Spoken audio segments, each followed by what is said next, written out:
Close to nature is close to your world. Myron Homes, Cherubic Farms at Chevilla, 7799949104. రాష్ట్రంలో ఎన్నికలు సమీపిస్తున్నాయి. వస్తున్నటువంటి ఎన్నికలకు BRS, Congress, BJP సన్నద్ధమవుతున్నాయి. దీనికి సంబంధించి తాజా రాజకీయ పరిస్థితులకు సంబంధించి కాంగ్రెస్ సీనియర్ నేత మాజీ ఎంపీ పొన్నం ప్రభాకర్ మనతో ఉన్నారు. సార్ చెప్పండి, ఇప్పటికే బీఆర్ఎస్ సిట్టింగ్ ఎమ్మెల్యేలకి టికెట్లు ఇస్తామన్నటువంటి ఒక ఇండికేషన్స్ ఇచ్చింది. సో కాంగ్రెస్ పార్టీ వ్యూహం ఎలా ఉండబోతుంది, ఎలా సన్నద్ధమవుతుంది, ప్రణాళిక ఎలా ఉండబోతుంది? టీఆర్ఎస్ పార్టీ సిట్టింగ్ ఎమ్మెల్యేలకి టికెట్లు ఇస్తుందంటే నీ నోట్ల కింటాల్ చక్కెర వస్తా.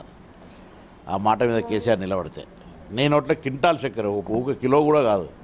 ప్రభుత్వం మీద ఉన్న వ్యతిరేకత మీద కేసీఆర్ కూడా తెలివిగలడే. సిట్టింగ్ ఎమ్మెల్యేల టికెట్లు ఇస్తా అనే ధైర్యం చెప్పండి. కాబట్టి ప్రభుత్వం మీద వ్యతిరేకత ఉన్నది.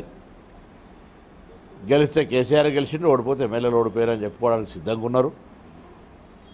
మేమేమో కర్ణాటక ఎన్నికలు గెలిచిన తర్వాత ఇక్కడ ప్రతిపక్ష పార్టీగా ప్రభుత్వ వైఫల్యాలు, తెలంగాణ ఇచ్చిన పార్టీగా సోనియా గాంధీ నాయకత్వంలో తెలంగాణ ప్రజాస్వామ్యం ఏ విధంగా సామాజిక తెలంగాణ తేవాలి, ప్రజాస్వామిక తెలంగాణ తేవాలనే ఆలోచనతో ఉన్నాం. కాబట్టి ప్రజలు కాంగ్రెస్ వైపు చూస్తూ ఉన్నారు. కాంగ్రెస్ పార్టీ 2024లో నూతన ప్రభుత్వంతో ఈ రాష్ట్ర ప్రజలకు సేవలు ఇస్తుంది అనేటువంటి విశ్వాసం కాంగ్రెస్ పార్టీ ప్రతి కార్యకర్తకు ఉన్నది. అంటే బీఆర్ఎస్ వచ్చే ఎన్నికల్లో తెలంగాణ రాష్ట్రం సాధించిన తర్వాత ఈ అభివృద్ధి కార్యక్రమాలే ఎజెండాగా వెళ్తాం, చాలా సంక్షేమ పథకాలు కావచ్చు, అభివృద్ధి కావచ్చు, వీటిని ప్రజలకు తీసుకెళ్ళి మళ్ళీ విజయం సాధిస్తున్నటువంటి ఆశాభావాన్ని వ్యక్తం చేస్తుంది కదా. ఇప్పుడు మీకు తెలుసు, ఇచ్చిన హామీలు ఎన్ని జరిగినాయో జరగని ఇక ఉన్నాయి. ఇది ఇచ్చినా అని చెప్తే గదెందుకు ఏమైనా అడుగుతూ రోడ్లల్లా ప్రభుత్వానికి అంత తీవ్ర వ్యతిరేకత ఉన్నది. ప్రభుత్వము మేము దశాబ్ది ఉత్సవాలకు సంబంధించి 3 వారాల పాటు సెలబ్రేషన్ చేస్తున్నామని నీళ్ళ దినము, మంచినీళ్ళ దినము, విస్కీ దినము, బెల్ట్ షాపులతోటి విస్కీతోటి విస్కీ అభిషేకం చేసుకునే ఎన్ని చేసినా ప్రభుత్వము రేపు ఏం చేస్తుంది అనే ఎక్స్పెక్టేషన్స్ చేస్తున్నారు. ఇలా అందుకే కాంగ్రెస్ పార్టీ ప్రకారంగా అనేకమైనటువంటి కార్యక్రమాలను ప్రజల ముందు ఉంచడం. కాంగ్రెస్ పార్టీ అధికారంలో ఉన్నప్పుడు విశ్వాసంగా ఒక మాట మీద నిలబడి ఏ మాట చెప్తే అది అమలు చేసినాం. ఇవాళ కేసీఆర్ గారు లాగా రైతు రుణమాఫీ చేయకుండా, 3016 నిరుద్యోగ భృతి ఇవ్వకుండా, డబుల్ బెడ్రూమ్లు కట్టకుండా, దళితులకు 3 ఎకరాలు ఇవ్వకుండా, డ్రిప్ ఇరిగేషన్ అవి చేయలేము. మేము ఏం చెప్తే అది చేసినాం. కాబట్టి ప్రజల ముందుకు ఒక నైతికతతోటి కాంగ్రెస్ పార్టీ ముందుకు వస్తుంది. అంటే బీఆర్ఎస్ దశాబ్ది ఉత్సవాలు జరుపుతుంది, మీరేమో దశాబ్ది దగా ఉత్సవం మీరు అంటున్నారు. ఎందుకు ఆ పదాన్ని మీరు ఎందుకు తీసుకోవడం? 10 సంవత్సరాల్లో డబుల్ బెడ్రూమ్లు ఇచ్చిన ఉత్సవం ఎట్లా, దగా ఎట్లా కాదు. 10 సంవత్సరాల ఉద్యోగాలు ఎన్ని నియామకమైన ఉత్సవాలు ఎట్లయితే దగా ఎట్లా కాదు. 10 సంవత్సరాలు 60,000 కోట్లు ఉన్నది, 6 లక్షల కోట్ల అప్పు అయితే ఉత్సవమా, దగానా? 10 సంవత్సరాల కేసీఆర్ కుటుంబం 100 ఏళ్ళకు సంపాదించుకుంటే అది ఉత్సవమా, దగానా? 10 సంవత్సరాల ఈ ప్రభుత్వం నియంతృత్వంగా ఆఖరికి నిన్న లేటెస్ట్గా హరగోపాల్ గారి మీద కేసు పెట్టినటువంటి ఈ ప్రభుత్వం ఉత్సవాలు ఎట్లా జరుపుతుంది, ఎట్లా దగా కాదు చెప్పండి. ఏ హామీ నిరుద్యోగులకు సంబంధించి కావచ్చు, రైతు రుణమాఫీ చేయండి, ఎట్లా ఇది ఉత్సవాలు ఎట్లయితే? సో అందుకే ఇది దగా అని చెప్పే ప్రయత్నం చేస్తాను. ప్రొఫెసర్ హరగోపాల్పై ఉపా చట్టాన్ని ప్రభుత్వం వెంటనే వెనక్కి తీసుకుంది, కేసీఆర్ ఆగమేఘాల మీద ఆదేశాలు ఇచ్చారనేటువంటి ఒక వాదన జరుగుతుంది. ఈ అంశాన్ని మీరు ఎట్లా చూస్తారు? ఎందుకు వెంటనే ఈ నిర్ణయం ఎందుకు తీసుకున్నారనేటువంటి దీన్ని మీరు ఎట్లా విశ్లేషిస్తారు?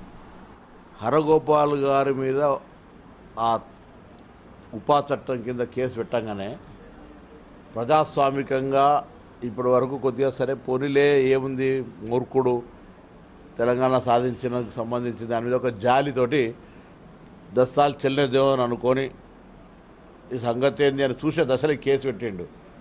ఉగ్ర రూపం దాల్చేటువంటి వాతావరణం గమనించి 1 నిమిషాలు విత్డ్రా చేసుకున్నాడు. ముఖ్యమంత్రి ఒకసారి రిమైండ్ చేస్తా ఉన్నా, 10 years బ్యాక్ సీన్, ఎప్పుడైనా ఏదైనా క్రైమ్ జరిగితే రీకన్స్ట్రక్షన్ చేస్తాను సీన్ను. ఇదే ముఖ్యమంత్రి తెలంగాణ రాష్ట్రం ఏర్పడితే హరగోపాల్ లాంటి వాళ్ళ మేధావులతోటి ఒక అడ్వైజరీ కమిటీ ఏర్పాటు చేస్తా అన్నాడు.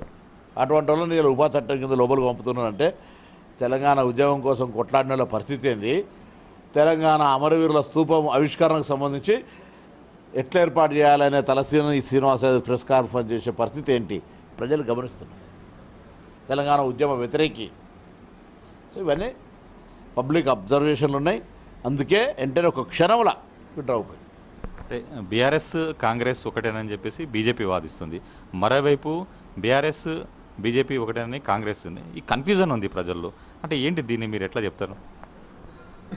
భారతీయ జనతా పార్టీ కాంగ్రెస్ అయితే కలిసేది లేదు కదా. భారతీయ జనతా పార్టీ టీఆర్ఎస్ 9 సంవత్సరాలుగా పార్లమెంట్లో స్నేహితమే చేస్తున్నారు మొన్న ఒక్క సంవత్సరం నుంచి తప్ప. నోట్ల రద్దు కావచ్చు, రాష్ట్రపతి ఉపరాష్ట్రపతి 370 ఆర్టికల్, తలాక్ చట్టము, ఏం తెస్తే రైతు చట్టాలు 3 నల్ల చట్టాలు అన్నిటికీ సపోర్ట్ చేసింది. ఇవాళ ఏదో పంచాయతీ వచ్చిందని చేస్తుంది. ఇప్పుడు కూడా దేశం మొత్తం మీద ఉన్నటువంటి వాళ్ళ మీద ఈడీలు, ఎన్ఫోర్స్మెంట్లు, సిబిఐలు రైడ్లు అవుతున్నాయి. కవిత గారు లిక్కర్ స్కామ్లో నేరుగా దొరికినరు. ఇప్పటివరకు ఎందుకు అరెస్ట్ చేయాలి బండి సంజయ్లో, ఈ బీజేపీలో? నరేంద్ర మోడీతో సహా గల్లీ స్థాయి దాకా వచ్చి ప్రధానమంత్రితో సహా కేసీఆర్ దొంగ అవినీతిపరుడు అన్నాడు. ఏం చర్యలు తీసుకున్నారు? సో ఢిల్లీలో కొట్లాడాలి, ఢిల్లీలో దోస్తాని గల్లీలో కొట్లాడాలి.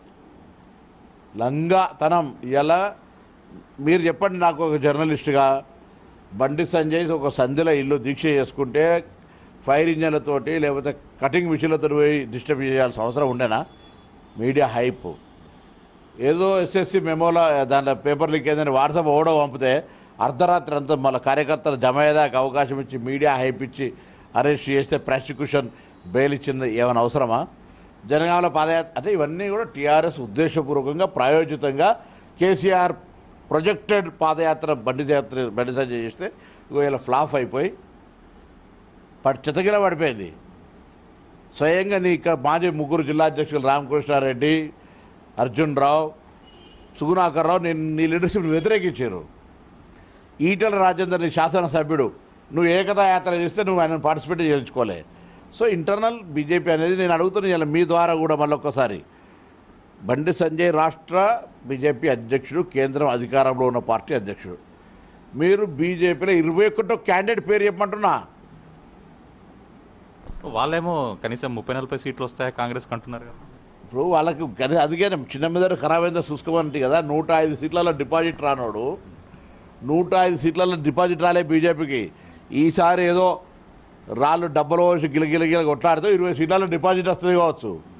అంతకంటే వాళ్ళు ఇంకేం సాక్షాత్తు నిన్నెవరు చెప్తున్నారు మా 3 సీట్లు కూడా వస్తాయో రావా అని. ఒక టీవీ ఛానల్ ఎవరు ఆయన రఘు ఎక్కువ న్యూస్ పాలిటిక్స్ కవర్ చేస్తేనే 3 సీట్లు కూడా వస్తాయో రావా అని చెప్తారు.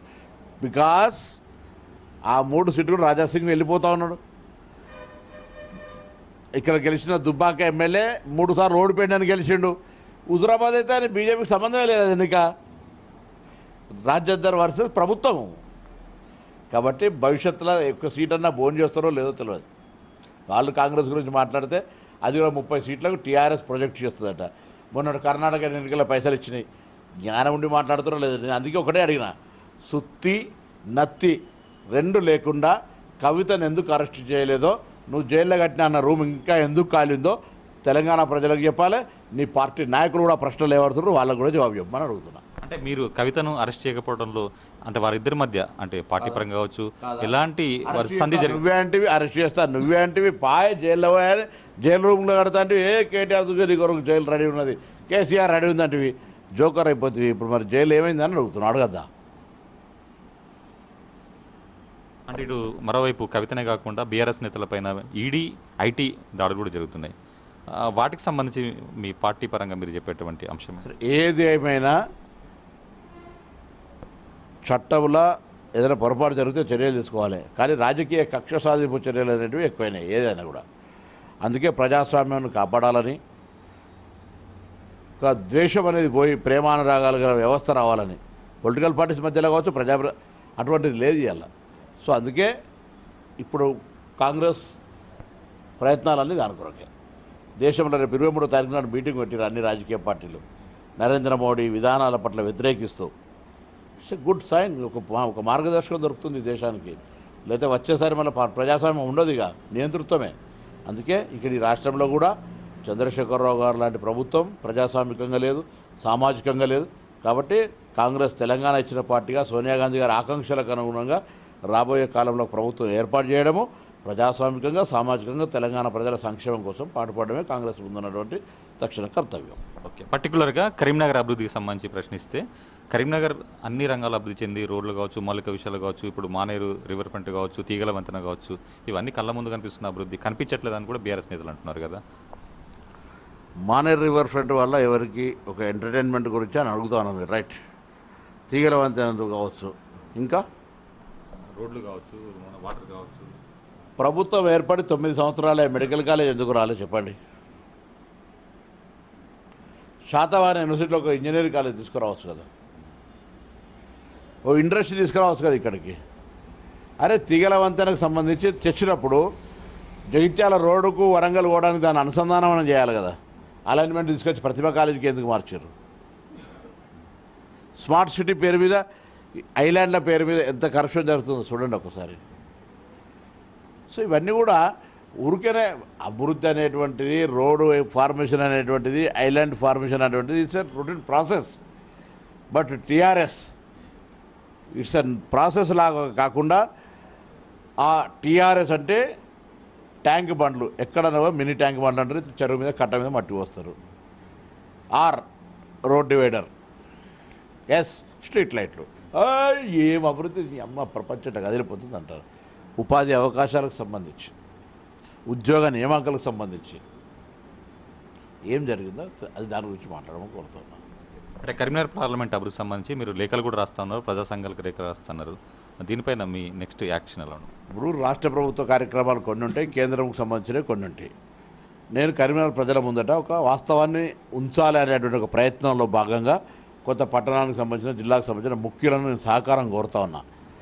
అందులో అడ్వకేట్ అసోసియేషన్ కావచ్చు, డాక్టర్ అసోసియేషన్ కావచ్చు, జర్నలిస్ట్ అసోసియేషన్ కావచ్చు, రిటైర్డ్ ఎంప్లాయీస్ కావచ్చు, ఎంప్లాయీస్ కావచ్చు, వాళ్ళందరూ ఏం కోరుతున్నా అంటే, 3 ఎంపీలం 2009లో నేను, 2014 వినోదరావు గారు, 2019లో బండి సంజయ్ గారు. 5 years term we all completed, 3. అటువంటి వాళ్ళము ఈ జిల్లా అభివృద్ధికి ఏం దోహదపడ్డాం, ఏం ప్రజలకు ఉపయోగపడే పని చేసినాం 5 ఏళ్ళల్లో. రొటీన్ ఎంపీ ఫండ్స్, రాష్ట్ర గవర్నమెంట్ మోర్ వేసేదో రోడ్ వేసేదో గురించి కాదు. ఎడ్యుకేషన్, మెడికల్, ఇన్ఫ్రాస్ట్రక్చర్ అనే రంగాలల్లో ఏం జరిగినాయో మనం చర్చ పెట్టుకుందాం. మీ సాక్షిగా, జర్నలిస్టుల సాక్షిగా, ప్రజలకు తెలవాల్సిన అవసరం కొరకే. నేను రాజకీయం కాదు. నువ్వు బాగా కష్టపడి ఉంటే సంతోషంగా చెప్పుకో, భయపడక. ఎందుకు భయపడతావు? నువ్వు నాకు చాలా పని చేసినావు కదా, ఈ నియోజకవర్గం కొరకు నువ్వు చేసిన సేవ అమోఘం కదా. రా, వినోదరావు అయినా బండి సంజయ్ అయినా భయపడద్దు కదా అంటున్నా. నో పొలిటికల్ వర్కర్స్, మీరు మన ముగ్గురము, ఆ జడ్జిలు, కొంత ఎవరైనా ఇంకా ఎలైటెడ్ కొన్ని సంఘాలకు సంబంధించిన ప్రతినిధులు ఇక్కడ జిల్లాల రమ్మందాం, ప్రజల ముందు చూద్దాం. ఇగో లేదు నేను పనిచేసిన ఈ జిల్లా అభివృద్ధికి మేము చూపిస్తా, రమ్మంటున్నా. కరీంనగర్ ప్రజలు ఎదుర్కొన్న ముఖ్య సమస్య కరీంనగర్ రైల్వే స్టేషన్ వద్ద రైల్వే గేటు. ఆర్ఓబి మేము సాధించామంటే మేము సాధించాను బీఆర్ఎస్, అటు బీఆర్ఎస్ చెప్పుకుంటుంది. కానీ అక్కడ వాస్తవానికి చెప్తే అది కార్యరూపం దాల్చట్లే. దానికి సంబంధించి మీ కాంగ్రెస్ పార్టీ ఆళ్ళు లేదు, సోళ్ళు లేదు, కొడుకు పేరు సోమలింగం. ఎవరికి కుట్టారో కొడుకు అంటే ఎవరికి కొడుకే ఉట్టలే, నాకని కొట్లాడుకున్నట్టున్నది ఇలా చేష్టలు చూస్తే. బుద్ధి లేదు, సిగ్గు అనిపిస్తుంది ఇలా చూస్తే. కేంద్రమా రాష్ట్రమా ఎవడో ఫ్లైఓవర్ కట్టురు ముందైతే అట్లా అని చెప్తే కదా. 9 ఏళ్ళ మెడికల్ కాలేజ్ సంబంధించి జవాబు చెప్పండి.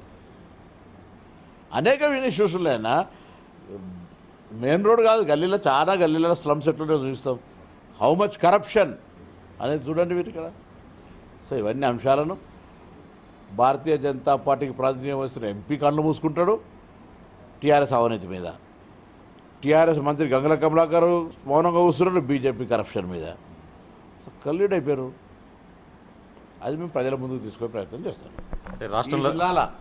రాష్ట్రంలో ఎట్లున్నా ఈ జిల్లాలో ధాన్యం కొనుగోలుకు సంబంధించి పెద్ద స్కామ్ జరిగితే మంత్రి సపోర్ట్ చేయడు, సివిల్ సప్లై మంత్రి. మేము మస్తు కొన్నాం, ఏడుస్తారు రైతులు ఊర్లో పట్టి. బండి సంజయ్ సపోర్ట్ చేయడు, అట్లుంటుంది. సో ఇటువంటి అన్నీ కూడా ప్రజల దగ్గర తీసుకునే ప్రయత్నం చేస్తాం. దళిత బంధు కేవలం హుజరాబాద్ నియోజకవర్గానికి పరిమితమైంది. మిగతా నియోజకవర్గాలు రావట్లేదు అన్నటువంటి ఒక ఆరోపణలు అవుతున్నాయి. దీనికి సంబంధించి మీరు అది ఎన్నికల కొరకే తెచ్చిన స్కీమ్, అది దళితుల మీద ప్రేమతో తెచ్చిన స్కీమ్ కాదు. ఒకవేళ అటువంటి స్కీమ్ అయ్యేది ఉంటే అర్హత కలిగిన అప్లై చేసిన అందరికీ కూడా ఇచ్చేటువంటి ప్రయత్నం జరగాలి. ప్రభుత్వం చేస్తలేరు. దళిత బంధాన్ని మళ్ళీ బీసీలో ₹1,00,000 అంటారు, అందులో కొన్ని కులాలు అంటారు. చాలా పెద్ద ఇష్యూస్ ఉన్నాయి. ఇవన్నీ ఇష్యూస్ పబ్లిక్లో చర్చ జరుగుతుంది. ఆర్టీసీ నిర్వీర్యం అయిపోయింది, సింగరేణి నిర్వీర్యం అయిపోయింది, ఎలక్ట్రిసిటీ బోర్డు ఖతం అయిపోయింది, ఎన్జిఓలు తాబేదారులు అయిపోయారు. ఇవన్నీ చర్చ జరుగుతున్నాయి. చూద్దాం. ఓకే, నెక్స్ట్ ఎన్నికల్లో ఆల్టర్నేట్ కాంగ్రెస్ సంబంధించి అంటే మీరు మీ పార్టీలోనే కొంత భేదాభిప్రాయాలు ఉన్నాయి, ఆ తర్వాత కొన్ని ఇష్యూస్ ఉన్నాయి కదా, ఓవరాల్గా వీటిని ఎట్లా ఓవర్కమ్ కానున్నారు? కాంగ్రెస్ పార్టీలో భిన్నాభిప్రాయాలు ఉండడం కొత్త కాదు, కానీ దానికంటే 1000 అంతలు బీజేపీలో ఉన్నాయి. శాసనసభ్యుడు ఎంపీ మాట్లాడుకోలేనటువంటి పరిస్థితులలో ఈయన ఏకతా యాత్ర చేస్తే ఆయన రాడు, ఆయన ఇంకో యాత్ర చేస్తే ఈయన ఓడు. సీనియర్ల మీద గుస్సా అని ఆయనే, లేకపోతే ఇంకోటి గుస్సా పదవులు తీసేసుకోవాలని అంత పెద్ద ఇన్ఫైటింగ్ ఉన్నది.